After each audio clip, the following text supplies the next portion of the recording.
The following program is brought to you by Graphics Plus of Florida, Incorporated. Watercolor Fundamentals with Tom Lynch.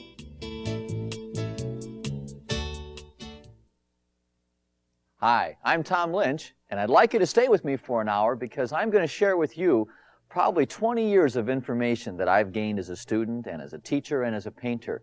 This program is designed to help you see all the basics, all the fundamentals, all the techniques that really go into a painting.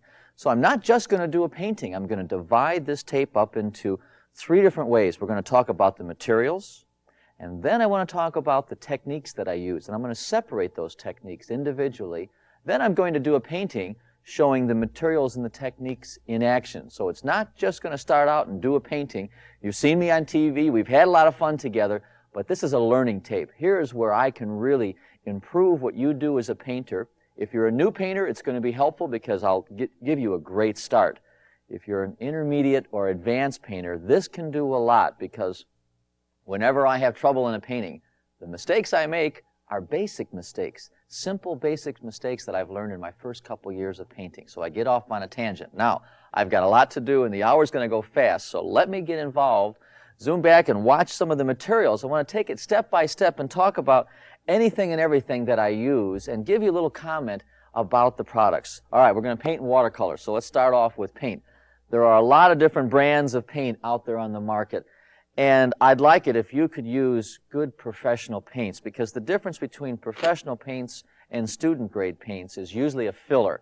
They put in there extra clay and extra materials that can make the color look muddy. It can add a lot of sediment to the color and doesn't allow you to mix a lot of different colors. So what I'm saying is it applies to the way I paint, but yet paint is a real good important factor for you to have a nice transparent paint. And usually the better quality, it will help you last a little longer with the paint that you use. So good quality paint, not a student grade paint. You're too good of a painter for that. Brushes. Well, brushes come in many different ways, and they come in either bristle or synthetic or natural hair. I'm a big proponent of natural hair brushes. That's a pencil. I'll talk about that in a minute. Not using synthetic brushes. The synthetic brush doesn't hold as much color. So get a natural hair brush because it absorbs a lot of pigment. Also, if you can, what I do is I work with a natural hair brush, so it's very loose, it's very floppy. This one's loaded with water here. And it controls a little better because it has a nice bounce. That synthetic is too stiff. It makes it too choppy. And the natural hair lays color down for you. Now, the best you can get is a Kolinsky Sable. They're a little expensive, but they're going to last you a long time. And this brush I'm using, I've had for 5 years, and it's going to give me a couple more years of work. So some brushes don't hold much paint. Now, when you get into a store, I want you to ask them for a cup of water. No, not to drink. Ask them for a cup of water. And I want you to grab a brush and get that brush wet and test it out. See how much water that brush will hold. You know, pretend like you're doing a painting. Apply it. Also, watch this. This brush is now wet. When you get that brush, I want you to take the brush and press it down and then lift it up and see if that brush bounces back into shape. So it bends, but on its own, it should bounce back into a good shape. That's the sign of a good brush. They'll tell you whether it's synthetic or natural hair. I'd like you to work with natural hair to give you a better quality painting. We'll show you in the painting. Remember I said 3 stages, so stay with me. But it may look like a good brush and $9 look like a good price, but if it doesn't do the job the way I paint, that's what's not going to work. So see if you can find a natural hair brush that you can afford. The best is the Kolinsky Sable, and I would encourage you going for it. Okay, so much for brushes. We've talked about paint. Let's talk about palette for a second. I've got everything on my table here to remind me to talk about it. Palettes come in many different sizes and ways. What I find you'll need is to have a palette like here that gives us a large mixing area. Now that's a palette as well, nice thin little piece of plastic, but you put the paint in here, but you have a very small mixing area. You can see how small that area is. I like having a large area. I'll grab a brush, and you can see this lets me mix a color here and mix a different color here, and then mix a third color, and then in between, okay, there's no color here yet. I'll show you in a minute, but in between we'll have some of the extra colors. And I'll show you where that large mixing area, as well as a place to squeeze out the paint. Squeeze out a lot of paint, by the way. So small ones, unless you have a dozen of these, well, a dozen of these, guess what? Cost the same as a bigger palette. If you can find a palette that has a lid, you're better off because you can put the lid on the palette and keep the color moist overnight or for a couple of days. Okay, we've got brushes, we've got palette. Let's talk about other things not found in your art supply store. I work with spray bottles. I've taken and poured out whatever came in the spray bottle, and I like working with them, and I'll show you as we do a painting. The trigger spray bottle, I look for one that has a very long trigger, has a large mechanism here, whatever it is, I'm not sure, but it really can squeeze out and force a lot of water. This one just spurts little dots of water out. I'll show you how that works. And even later on, I'm going to show you putting paint in a tiny spray bottle that will mist a soft color across the paper. Sounds interesting, doesn't it? Stay with me. We're going to go through all the techniques. Now and then I'll have some salt. No, I put it in the painting. I'll show you about that. But just to let you know, you might want to make a list of some of the things. I work with a masking fluid. And the ready mask that I have lets me apply some of this to the white watercolor paper. It then dries. And then I can go ahead and do my painting. But the area that I've painted this ready mask on will protect the paper. It'll keep it white and clean. Now, I may want to leave it white, or I may want to come back and peel it off and then put a light yellow or some other tone of color there. But a masking fluid I'll have, and I'll have an old brush to put this on with. And we peel it off with a rubber cement pickup. All right. I like having towels. I'll have a nice cloth, large health club kind of looking towel. I did take the name off the health club on that one. Now and then when I'm at Dillman's Lodge, I tend to borrow an extra towel or two. Sorry, Denny and Sue, but it was all for the benefit of art. Kleenexes. I'll have some, oh, it's nice with the television now. I can say Kleenex. Before I had to say tissue, and my golf buddies gave me a hard time about that. But I'll work with Kleenex tissue, a soft tissue that I can blot up color real quick. The towel is a slow absorbent. The Kleenex is a quick picker-upper, so there's a reason for that. Paper towel doesn't work as well because it has an impression. It has a pattern in it. I don't want the pattern to be picked up. I want just the soft tone. So that's why the smooth Kleenex. Sponge. I work with those cellulite sponges. I don't know who gave me that one, Balak, whatever. But the soft sponges will clean off water off my brush. It will help shape my brush. Not the nylon ones, the soft ones. I like these because they start out thin, and then you dip them in water, and as they all of a sudden explode to be large. Now, when you work with a sponge, work with it moist, meaning take the sponge and then drip it, clean out all the water. I'm going to go over to my bucket here and clean out all the water. And then all of the sponges should be dry. So I've squeezed this out so there's very little water left. In other words, a moist sponge is better than a dry sponge, better than a very wet sponge. Okay, sponges we've got. Water, by the way. How about that for a bucket of water? You think that's big? Hang on. I use 2. Why? Well, I don't like going to the bathroom to get more water every 20 minutes. The bigger the bucket, the better. And remind me later to show you how I clean out my brush, because I don't clean out my, well, I'll do it now. I don't clean out my brush when I'm changing colors. I don't go all the way to the bottom of the bucket. I go into the side of the bucket. I'm cleaning out my brush on the side. So see there, we'll see later, but that'll look like it's black later. But when I'm working with the painting, I clean out my brush by touching the side of the bucket, not the bottom. If I go down to the bottom, I'm stirring up all the sediment and the pigment that's coming off. So just the side. There's a good camera angle. Thanks. You can see how that works to clean out your brush. The side of the bucket, big bucket. Don't use a coffee can. You tend to have a sharp edge on a coffee can, and you also start rusting. So plastic, surprising, but you're spending a couple extra dollars for a good brush. Well, don't have it touch a raw edge of a metal coffee can or have rust get in there. Okay, paper. Yes, watercolor paper. Now, there's something that would be important. I would suggest for you to look and make sure the store, the merchant, the clerk helps you pick paper that says 100% rag. If you work with inexpensive paper, you're just getting started, spend the extra dollars first on a good sheet of paper. 100% rag paper. I work with 140 weight.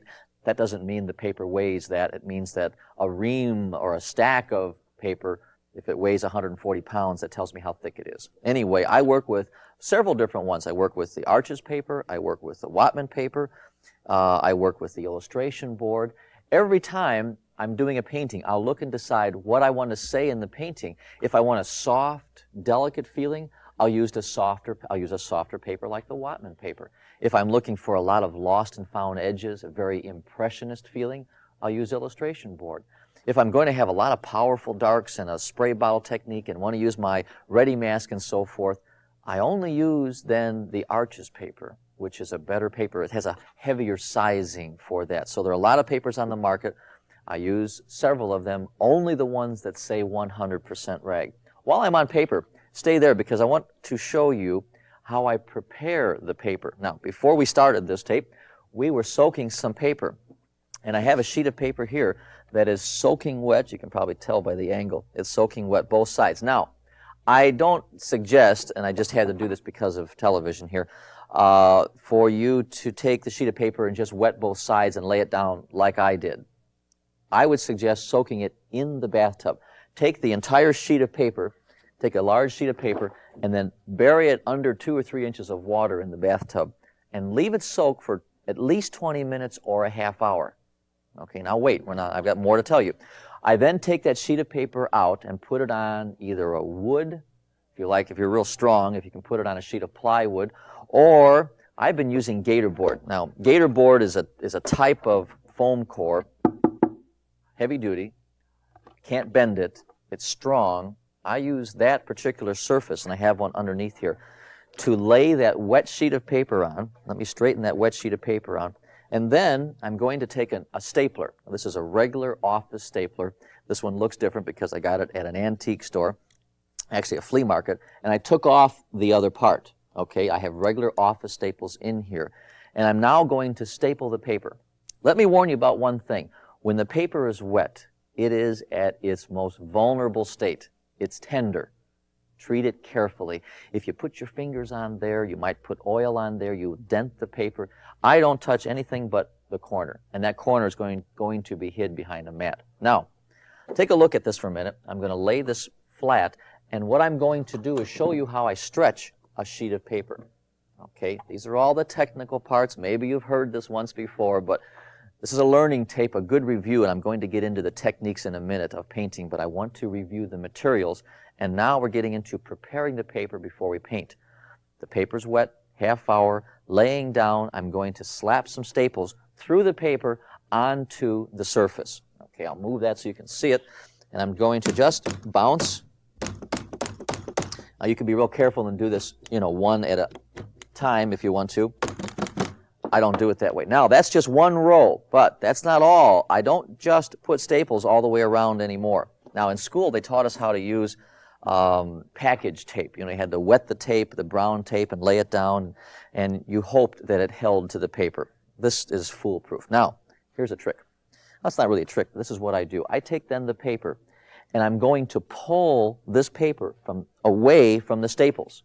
So I'm going to lift this and pull and stretch. I'm really stretching. Now, you may not see it on television, but I'm pulling this paper away from that end. I'm pulling it real hard. Now, if I have somebody with me, I pull, I hold, and someone runs over here and puts a couple of staples in for me. When I'm alone, I'll do it a little differently. I'll pull, stretch, and pinch. Just watch. All right. I'm pulling real hard. I'm pulling that paper. Now I'm letting go of this hand, but this is pushing. That thumb is pushing down, holding that stretch, holding it until I could staple it. Now I'm going to re-pull, re-stretch this side over here. So I'm pulling in this direction, away from the staples down here. So I'm going to pull that way, pulling, stretching, pushing, there. Now a couple of staples. I'm not finished yet. I'm going to stretch some more. I'll let you see something. You can see how there's an angle there. See how it's scalloped a little bit? That is from stretching these corners. Now I'm going to grab the middle and stretch it some more. So I am really physically moving this paper a good 1/4 of an inch. That way, okay, now I'll turn it this way and finish stapling it off. That way, stop making some noise here. That way, the paper, when you paint on it, won't buckle and wave. So we'll let this dry and then paint on it. We're not finished. That's just 2 sides. We have the other 2 to go. So one, I'll put a row of staples. And let me show you in a second because I'm putting a lot of staples. Now look, this is not a lot of money for some staples, but the staples are real close together. I have a staple and probably only the width of my finger between each staple. So I have a staple, very small space, then another staple, another small space. It's really important to put a lot of staples. If you have one here and then skip and one over here, the paper can pull away from the staple. So put a lot of staples in. They're easy. They come out very easy, so don't worry about it. Anyway, now, oops, I almost started to just staple that third side. I've got 3 sides stapled, 1 side left. I'm going to pick this side up and stretch it.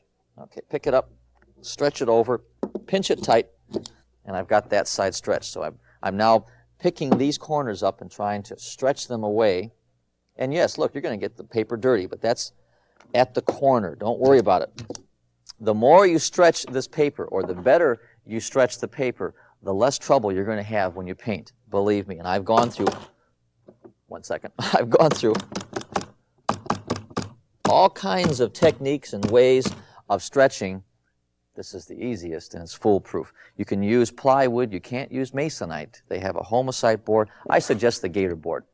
It's sturdy, it's lightweight, and it does the job. Then when you're all finished, you can lift the paper right off. It's easy to remove the paper afterwards. Okay, we've got stretching. Let me get back, and I didn't mention one other thing, and that was hair dryer. Yes, I use a hair dryer, and I use one that's got a hot setting and doesn't have a lot of force. If you do have a hair dryer that pushes air real fast, you'll just hold it farther away from the paper.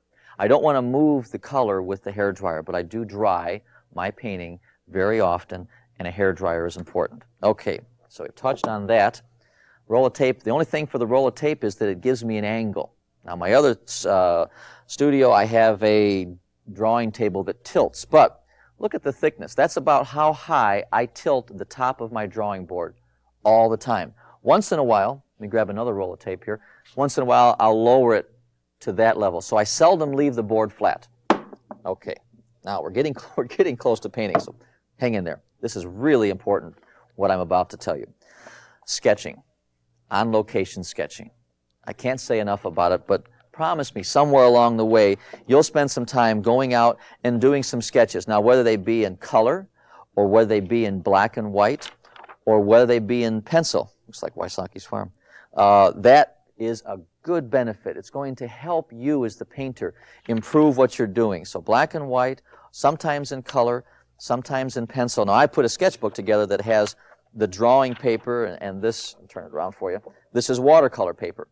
But I'm just going out to look and observe, and because I have something to sketch or paint, it's making me concentrate more on the actual subject. So I can't encourage you enough to go out and paint on location. Well, once in a while. Maybe you can travel to Paris with me and work on location, as I teach workshops everywhere. But I make them go out on location. If they're going to spend a week with me, part of what I do is sketch on location. So we spend the time doing it.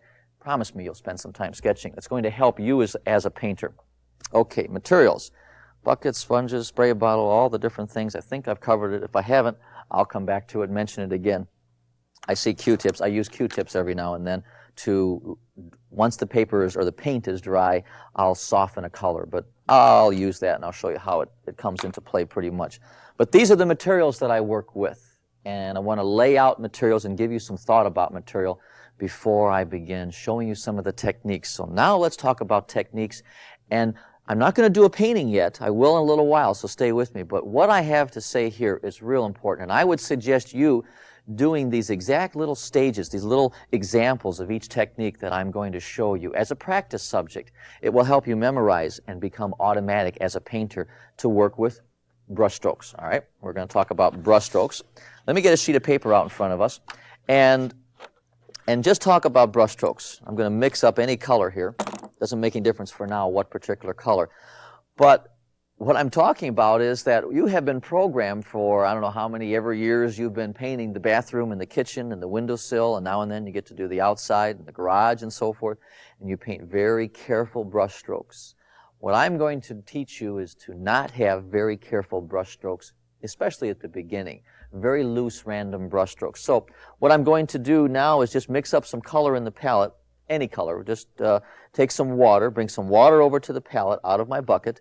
There's water there now, and then I'm touching color. So I've squeezed out some paint. I've taken some pure paint, and when I say squeeze out some paint, let me show you what I mean by squeeze out some paint. there's more, and there's more, and there's more, and there's more. I put a lot of paint out when I do a painting. Then I touch that paint and bring it into the water and turn my brush over, mix and dilute that paint, and here I'm diluting that paint. I don't want pure paint on my brush, whatever color. Okay, you want to know where the colors go? I don't have an answer. I put mostly warm colors over here and cool colors over here and the earth tones on this side. I've been taught to have my palette, the colors squeezed out in a color wheel, red, yellow, and blue. That can work, but I tend to work with warm and cool colors, and then my brown or my earth tones on the side. These little sponges on the inside of my palette, I designed a palette that has room for me to mix a puddle of color. And I'll show you that later when we do the painting, but that's what the idea of this is. There we go. Get that sponge out. So let's go back to mixing color, diluting color. We've got some color ready. We're talking about brush strokes. I'm talking about how the brush goes on the paper. And I want you to be real loose, dance, break dance a little bit. It isn't something that is very systematic. Okay, let's look at both of them on the paper and we'll talk about it as we do it. I'm not interested in having you make brush strokes that go this way. I'm also careful that you don't have the brush facing the same way all the time. In other words, I want the brush touching the paper this way, this way, this way, that way, on that angle. So I'm get away from the habit of only the brush touching the paper in that particular manner, or the same brush stroke. If it's a wide one or if it's a vertical one, this is how you paint the house. That's how you paint the kitchen. Let me show you right here, now that I've got more paint. I'm talking about loose brush strokes. Up, down, around, all in different directions. Whether this was to be a building, if I'm painting a building here, okay, there's a building. When I'm putting color to that building, I'm putting it down in a nice, loose, random way. I would not paint the side of the building for a painting the way I would paint the side of a building at home. I wouldn't paint that area that way. I would start out with nice, loose, fresh, interesting brush strokes. So you can see how I swatch in color. There I'll leave a spot white, and I'll swatch in color that way. A good example for you is to take a sheet of paper and then just create all these different brush stroke shapes. Small ones, big ones, and the brush is going in all directions. I'm going to show you that that's what is happening. I'm pushing the brush. Look how I'm going against the brush, not just away, going against the hair. And I'm turning. Look at my wrist. Watch this as well. Many people, as they've watched me paint, they refer to what I'm doing as a maestro. They said, you should see your brush, your hand. You could conduct a symphony. Well, that's a good example that you could think about while you're painting. Got paint on my brush. Conduct a symphony here. Have that be the action. You've got all this that you're working with. Take your whole hand and your arm. Stand up once in a while if you can. Don't hold the brush real careful, real close. Don't rest the hand on the paper. That might be the most that you'll get out of a brush. Get back, stretch, arm, move, turn on the music, and let it fly. All right, so brush strokes. Important part of painting is brush strokes, loose brush strokes. And as I do the painting later on that I promised you about, I'll show you how I have these brush strokes go random, loose and everywhere. Now we're talking about something different. So you're going to practice brush strokes, right? Now I want you to practice edges. Edges. I think a painting is much more exciting and much more interesting if it has a soft edge, a hard edge, a semi-soft edge, a variety. Variety is a key word. We're going to use it for everything. Variety of shapes for the brush strokes, okay? How about variety of edges? I'm going to go back and warm up my brush, get some color in the palette again, and I'll mix a few other colors. We're going to talk about color in a second. I want first to talk about edges, so I've added a little warm color here. Now with edges, you can do it in a couple ways. I'll show you 2 or 3 of them if I can, but we're interested, okay, the objective is this. Variety of edges. I hear myself speeding and talking so fast, but I've got a lot to say in a short amount of time. Take a look at the paper. We're going to show you how a spray bottle is going to be used to help create a variety of edge, a soft edge. Okay, the paper's dry. That's the way I paint most of the time. So I'm going to take and start painting, well, let's call it a cloud. Watch that brush stroke shape. Okay, interesting shape to begin with. Now I'm going to stop a second. This is just what I do in the studio. And I'm going to add a few dots, warm up this bottle, a few dots of water here and there. I'm adding some water, some touches of water to the actual painting. Let me show you something. You stay right there. Here's a sheet of paper. When I say this spray bottle, I'm adding that's what I'm adding. See how that turned dark? Okay, it's a special paper that works that way. But that shows you the amount of water that I'm adding. So I'm adding a touch of water right to that spot. There's where the water is. And notice what it's done. See how it's softened that edge? There's a dry edge, and it will be what we call a hard edge. But because that water was placed underneath, of course, I sprayed it, it has softened the edge there. And here's another spot where it has softened the edge. So you can do it in different amounts. Now be careful. Don't spray. Very gentle. Just keep gently touching until you see enough water, then move to a different spot. The closer you are to the paper, the more control you will have. Let me put this in practice a little more, because this is a real important part of a painting, is variety of edges. So I continue painting whatever it is, the cloud, and I stop a second and throw a touch of water in there. And I'm letting the wet pigment interact with the wet drops of water. We'll take those little spots and turn them into water. So I'm letting the two of them interact together to create a soft and hard edge. Stay there. I want to show you an example of what we're talking about. Okay, so here was I have my students always practice this with clouds. That might be a good example for you as well. Have a big billowing cloud and either paint the cloud dark or the sky dark around the cloud. And there's a good time for you to practice. Now, in class, I make my students paint only about that far, about 4 inches of the cloud, the edge of the cloud, and then stop, grab the spray bottle. I've had a few students who I've had to tape this to their hand because they forget about it. They paint all the sky, then they go back and try and add water. It doesn't work. So soon after you put a brush mark down, soon after, you know who you are if you've had this taped to your hand, to remind you to use it very soon. The sooner you use it, the more it will react, the more you'll see the action. Let me show you a couple of examples of edges, and I can show you where that spray bottle has helped the painting. Okay, I've taken and painted here the dark sky around a cloud, but notice how that's a nice soft muted, but here it's a very hard edge.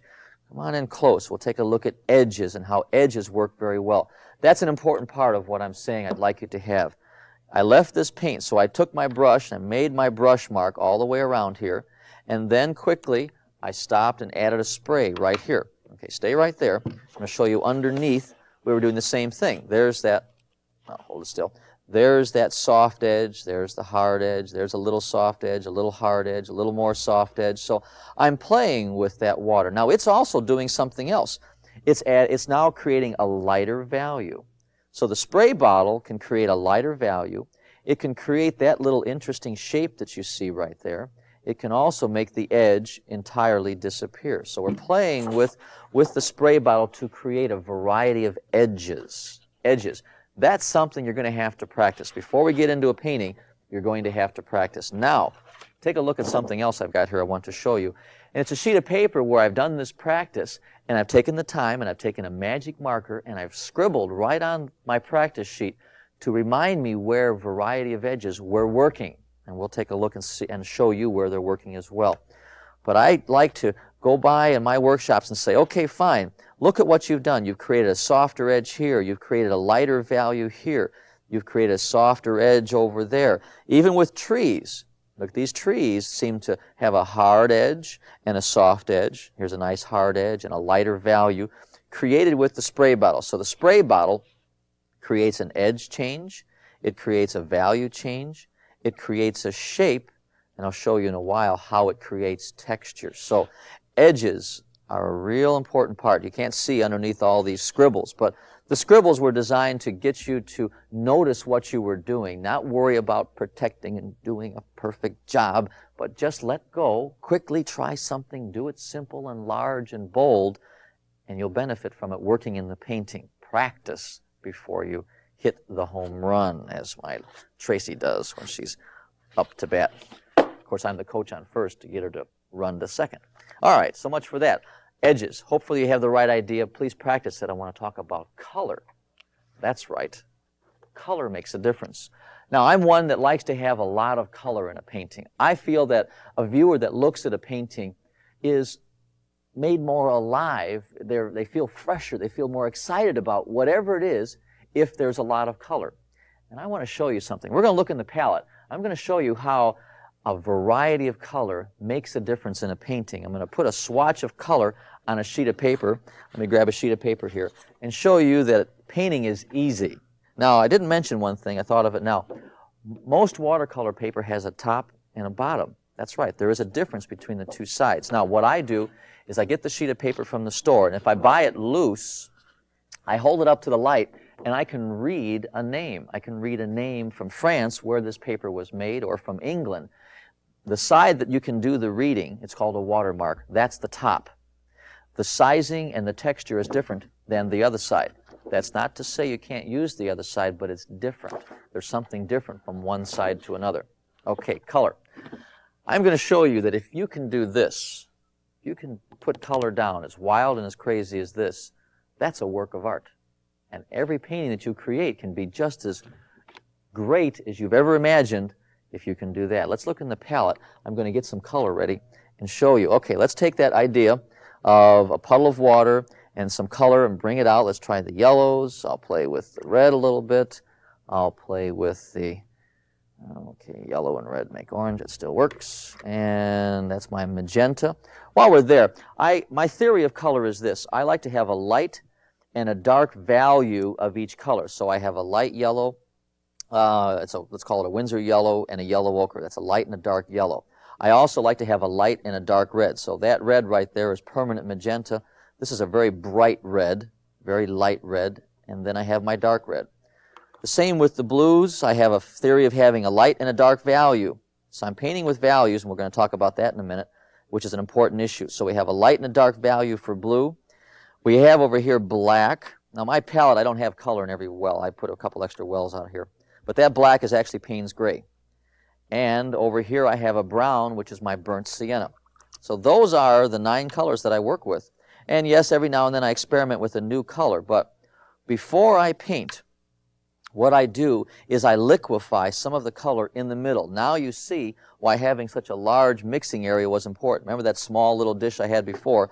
It wouldn't work. I need a large mixing area for these colors to float. Now when you buy a new palette, the colors seem to beat up like a wax car. Well, just keep painting. Don't worry about it. Just keep working the color in that palette. Don't pour bleach or anything on your new palette. Just keep putting color and brush strokes and rub it in, and you'll rub off what is a little, some kind of a solvent to help this pop out of the mold. All right, now, I can tell that that painting is going to be great by just what I saw on the palette. I had fresh, clean, bright, exciting colors. So regardless of whatever I painted, the person was going to think bright, clean, fresh. Yeah, they were going to feel good. So if I can make them feel good, then whatever they see, they're going to like a little better. It's a good, maybe it's subconscious, but it works very well in paintings. It works for me. I feel better about paintings that are a little more alive than are grayed and muted out, unless it's a soft, misty, romantic mood. All right, so I've got all this color in the palette. Now, I'm going to bring my palette over next to my paper just for this part of the explanation, because I'd like you to see side by side both the palette and the sheet of paper. And I'm going to talk about how what I really want to do is to be able to get the color out of the palette just the way it is here onto the sheet of paper with those brush strokes, maybe a few edges. We'll do it, but here's what's happening in the palette. Take a look at what's going on, because I have a beautiful arrangement of color there. That's exciting. It's juicy. It's lush. I'll throw a little more blue over in this side. Keep the blue exciting. If I could transfer that in that particular way, I would have a beautiful subject. Now, before I paint, in the palette, I start thinking, let's think apple for a minute. I would like to have an apple in this painting. And I'm thinking, what colors would I like to have for the apple, and where I would like to have what colors? The yellows up in here and the reds, maybe a touch of blue over here on the side. So I'm thinking the apple in the palette. When I go to the paper, I'm thinking art. I'm creating art. So that's what is the most difficult thing for an artist. Okay, we have the colors ready. Now, what I'm not going to do is I'm not going to just lift out the color and put it down. The color I've showed you is just to remind you about using that yellow or remind you about using the orange or the mixtures or so forth. It isn't color that is prepared for me to paint. It's a scheme, or it's a schematic, it's idea, it's inspiration for color. In the palette, I think about the object, be it an apple, a tree, a banana, whatever. When I'm on the paper, I'm not thinking the object. I'm thinking art. I'm thinking loose brushstrokes, bright colors, fresh, big, bold, simple shapes. Right. Don't say to yourself, as you're painting apple, apple. I'll show you how it works. Let's start over here in the palette. You can stay there and watch all of this now, because I'm going to mix that yellow again, and I'm going to put down a loose brushstroke. I'm going to go over here. Okay, I think I'll bring a bucket into view here so you can see that I've got a bucket of water here and a sponge. We'll put it all in close view for now. But I'll have the bucket. I clean out on the side. Remember, not all the way down. On the side, touch the sponge, and I mix another color. Let's go for a red. And I'll overlap the red just a little bit to that area. I clean out my brush. I want to change to a different color. This is yellow ochre. And I'm just now creating very loose, interesting brushstroke shapes. I don't want to go over that again. I did a little bit, pretend like you didn't see that. But I don't want to go over that. I want to leave what's there alone. I want to just continue on. But look at those interesting brushstroke shapes. The reason I'm big on these brushstroke shapes is that every now and then, whatever mark you make, once in a while, if you make a mark on the paper, it might dry that way. What would you rather see, a mark like that or these loose, wild, exciting marks? Okay, I agree with you. Something fresh and loose is more interesting. Now I've got to quick fix that. Clean out my brush and just overlap the edges. I'm cleaning out again. Put a spot of water down here, and I'm going to go with the blue. And I'll touch a spot of another color, burnt sienna there. And I'm making very loose, just fill in the spots. Don't want too many spots of white. How about some more of that blue and a touch of magenta? I'm not thinking specifically colors I have to have. I'd like to have a little brighter color. I think warm and cool. I think bright. Those are the thoughts that I have in my mind. Over here I'm saying, okay, apple is a little fresh and cleaner and brighter. Let's let go with some of that fresh, clean, bright color. Look at the brush just dance and fill that sheet of paper. This is what I'm looking for, is to have it look just loose and fresh and exciting as that is. Now and then, if I have an outside edge, I may add a touch of water to loosen it up, meaning a dry edge there. Let that water come into play. Now, I'm not spraying all the edges. Don't get the idea. It's just an accent here or there. Another way, I said I was going to show you a couple ways of loosening an edge. Another way is to clean out the brush. Now, this is just water. I've touched the sponge. I'm bringing just water over here, and I'm going to soften. Look at how I've softened that edge. So I'm going to, you can soften edges with water on the brush. Now and then when you have too much water, go back to the Kleenex and pick it up. But there's a way of softening an edge, is just adding water. I mentioned the spray bottle can soften an edge. I'll soften this edge right here with the spray bottle, and that edge with the spray bottle. I'll let a brush with water soften another edge.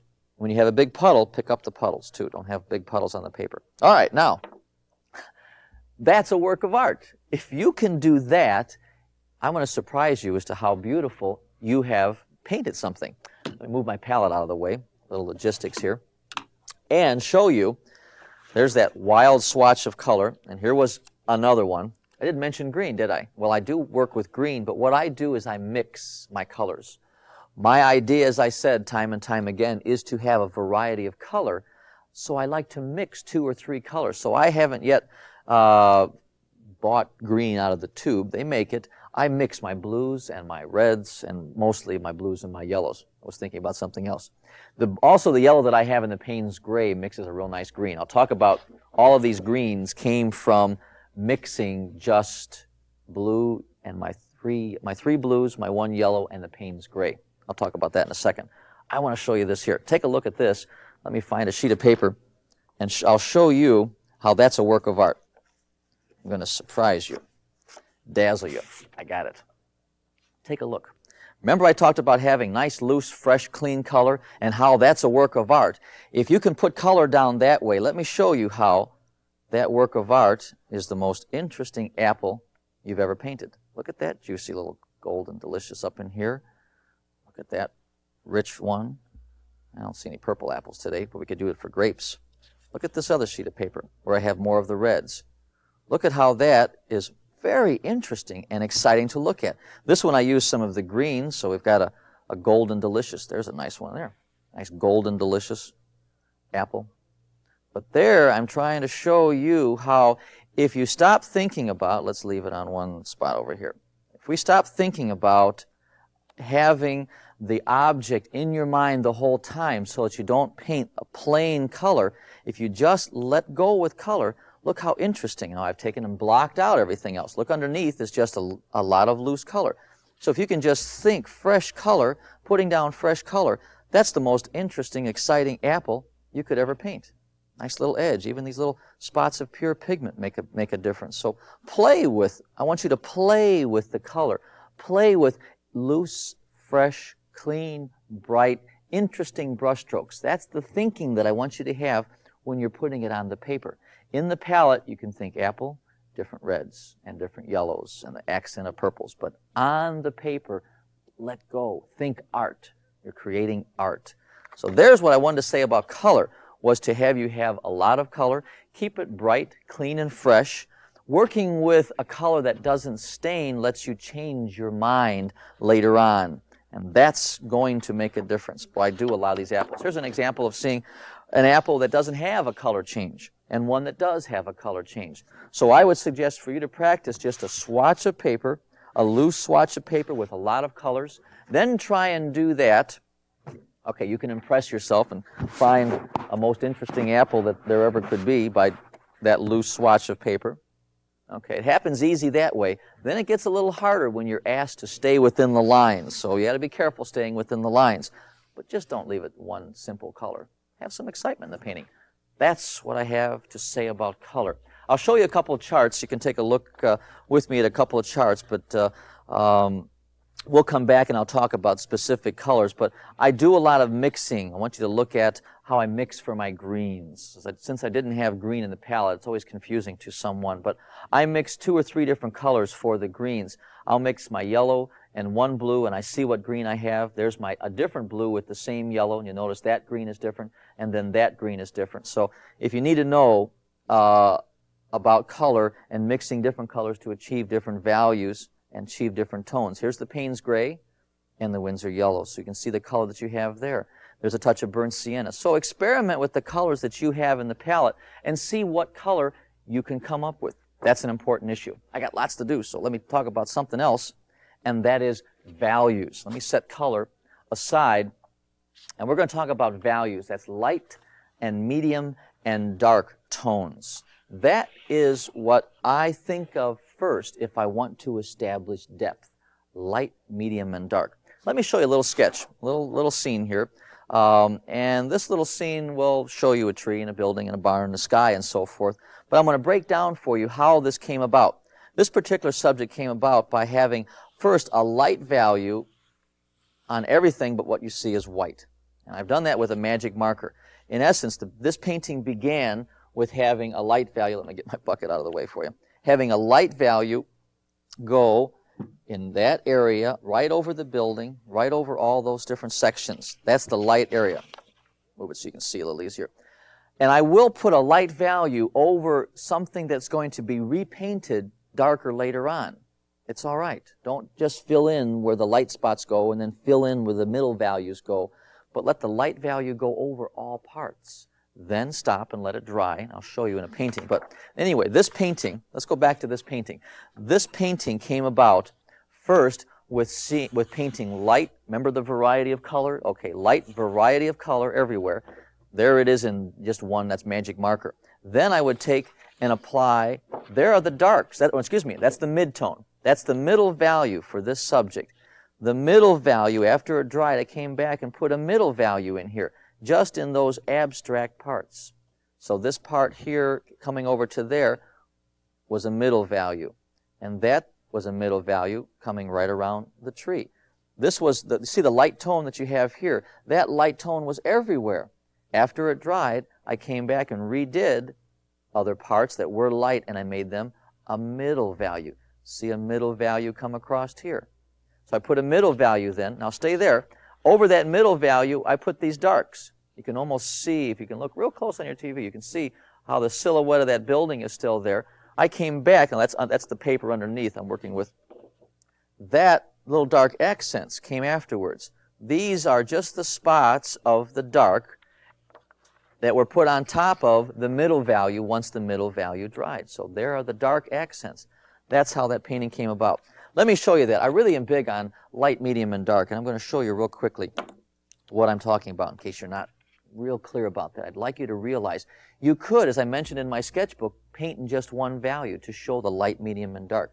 Let me grab my sketchbook and show you that, because there is something very helpful. Most of the time you'll see, I think you can understand this, you'll see the lighter values in the background and the middle values in the middle ground and maybe the darker values up close. In fact, I have an example of that showing different values. Now this is a vertical painting in a square world, but take a look at this, and I want you to see how there are light values back in here, middle values there, and then these darker values. So that's the same thing I showed you with the magic markers, light, medium, and dark. That works. Now, some paintings can be just light values and dark values. You can eliminate one or the other. I have white paper back in here behind the tree.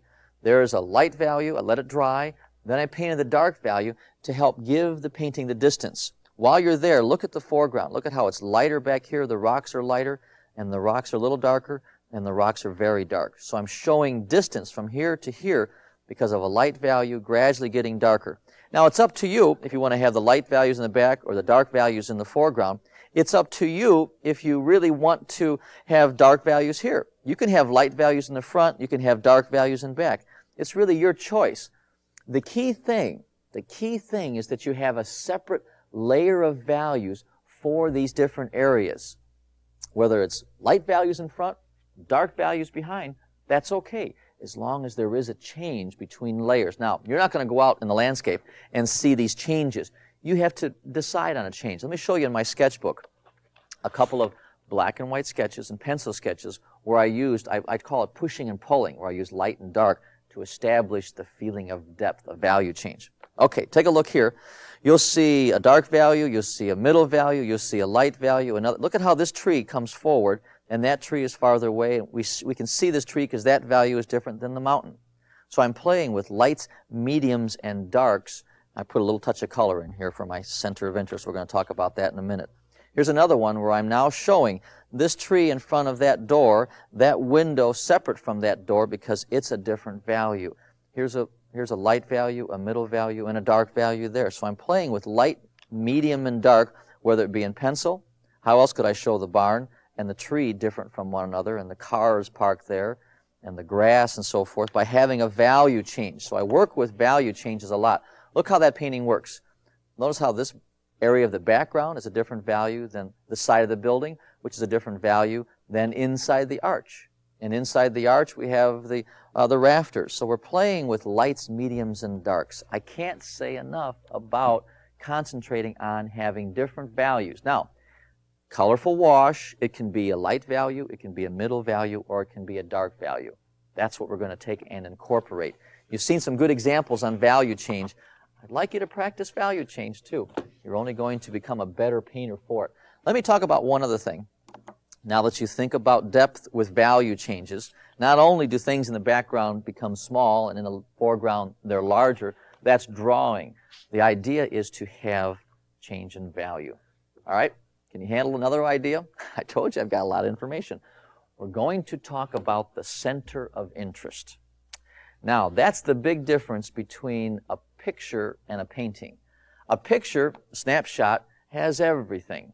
It doesn't have an area that you're made to look at. It doesn't have one spot becoming more special than another. Okay, most of the time it doesn't. Picture postcards, they want you to see everything. But in a painting, I like to have a section of the painting have your eye go to right away. No question about it. Have your eye go to a certain part of the painting. Let me show you a couple of examples and show you how the eye goes to a certain area, and I'll tell you why and how that happens. Okay, here. Take a look at this Chicago scene here, and you'll see that your eye, where does your eye go to? Right in here. Sure, it may notice a couple of these sparkle. These are little lights in the winter time and so forth in the wet street, but your eye zooms right into this area because that I've done something special, and I'll show you what that special is in a minute. But I want you to notice how your eye, stay there. I want you to see another one where your eye, notice how your eye zooms into a certain area. Now, these are dark paintings, and I'll show you a light one in a minute. But even in this one, another Chicago scene, notice where your eye goes. Okay, there's no question about it here. Your eye is meant to go right into this area. I don't spend time having your eye look at these other areas for very long. I want your eye to go to this section. I'm going to show you another one. Every painting I do has a strong focal point, and that's a term that I'd like you to start using, is focal point, an area of the painting that your eye goes to. Look at this one. It's a very light, stormy sailing scene, but where does your eye go to? Exactly right. Right in this area, where I have, in this case, used brighter colors and fresher colors. There's water, and there's action, and there's stripes, and there's a boat, and everything else, but where does your eye zoom into? This focal point area. So whether it be a dark painting or whether it be a light painting. I'm going to show you one more. This is a big one. And this one has a very strong focal point as well. That's helping make the difference between a picture, just a lot of parts. Is that what you want to do? Do you want to just paint a lot of parts, or do you want to create a painting? And a painting is one that gives you direction. It's like handing somebody a map and say, okay, I'll meet you there. And the map doesn't have any X on it, doesn't have any arrows on it. Well, where do I go? That's what I feel a lot of times when I look at paintings. I don't know where to look. I'm wandering and I'm getting bored with this idea. So I wander away. But if you create a painting that has direction, where your eye goes to a certain spot, then you feel like, okay, I've got the instructions. I'm going to go on this journey. Take a look at one more, and I'll show you this one here. This eye is going to and creating direction in a painting. This is the impact area right in here. It's a very big painting. This is the impact area. In other words, I don't want you to spend time noticing the trees way over here, or the trees or the grass over here, or the rocks over here. It's the water that's very light. It's the rocks that are very dark. It's the color that's very bright. Notice this color here. I don't use that color up in the top. And I'm also doing something else. I have a directional pattern. Sure, it's a ray of sunlight coming over here, but a directional pattern to lead your eye to the center of interest. So now we have the idea about having a center of interest, having a focal point. Let's talk about where it should be and how we can make it happen. Okay, where it should be. I have a little piece of paper here. Consider this your painting. Consider this the actual painting you're working on. If you were to divide that painting down the center and down the center this way and eliminate that circle, in other words, you shouldn't have the center of interest right in the middle. You shouldn't have it on the vertical, and you shouldn't have it across the horizontal. So if we were to divide this paper again, in other words, we have this corner, we have these 4 squares. Divide those squares once again, you would come up with these 4 spots. These are what I'm suggesting to be the center of interest area. Within this area, I want you to create the center of interest. Or in this area, or in this area, or in that area. Now stay right there. I'm going to take and slide in front of you that particular painting. And what I have created is the center of interest being in this lower left-hand area. There's like I put my fist where the middle of the paper is. The middle is here. It's this lower area to the left, which then would be this section here I have created for my focal point. So you can pick any of several areas. Pick one. The smaller the area, the more dramatic the painting. We'll talk about that on another tape, how that could be a very dramatic effect. Now, let's look at the sailboat scene again. You say the sailboat scene. And what I do, now that I have decided that I'm going to have my center of interest area be the upper corner or the lower corner, that's where I begin my drawing. That's where I first put the drawing down. Okay, take a look at this drawing here. And that's the sailboat scene again. I'm going to establish that my center of interest is going to be in this upper corner. And that's what I start drawing first. I grab my pencil. I use a mechanical pencil, by the way, so I can always have a sharp point. I decided to have those figures right there be, and here's my middle of my paper. Whoop. Okay, now that I do this, guess what I found? My center of interest is in the lower. Okay, there is the way I image a piece of paper. These 4 squares, not the middle. And I decided to have my center of interest, in this case, okay, it's the lower portion. And I first begin drawing those particular figures. Whatever it is I want the center of interest to have, whether it be a tree and a rock and so forth, that's the part I draw first. Now, if you'll notice in the painting, I ran out of room for the rest of the sail of the boat. I ran out of room for the mountain in the background. That doesn't make any difference. I start with my center of interest. That's the area that I wanted you to look at. That's the most important area. And if I didn't have enough room for the rest of the sail, that's then not important to me.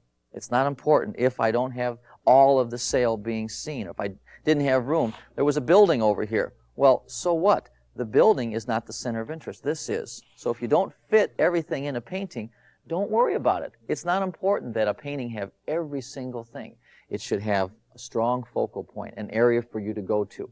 A suggestion on center of interest is that you have not it be one single thing. I'd like for it to be, don't have it just be a tree and don't have it just be a rock. I would like for it to be an area, part of the tree and a part of the rock and a part of the water. I've got lots to do.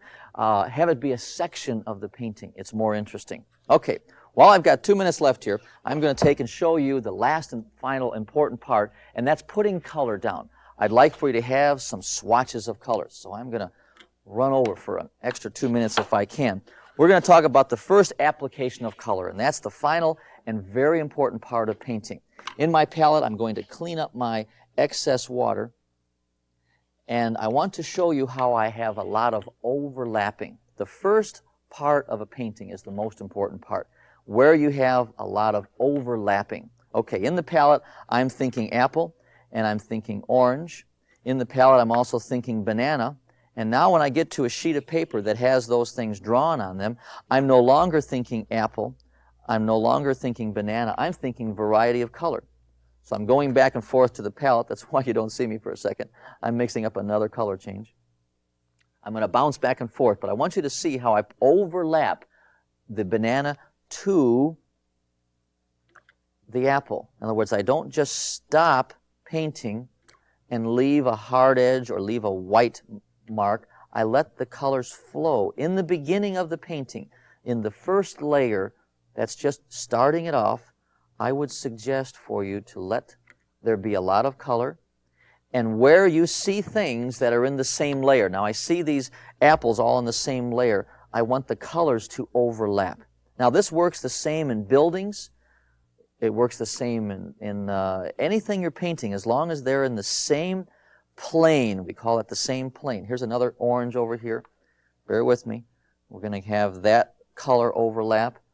We're going to let the colors go loose and wild, having a lot of fresh, clean color. That's the way I want you to start your painting. If you decide to lighten a value, you can add some tissue or so forth. I'll keep painting as I close here, but I want you to realize that the first layer is the most important layer. Let the colors be loose, be very fresh, be very alive.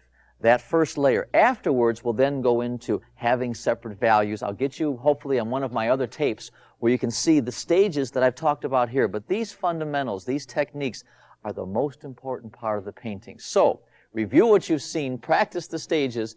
You're ready for the next stage. We're going to take you on one of these days. Either watch me on TV or watch me on one of my tapes, and I'll show you how I put all this together. I'm glad I could talk about it nice and slow. Thanks for joining me in the studio. I'm Tom Lynch. I hope to see you again next time.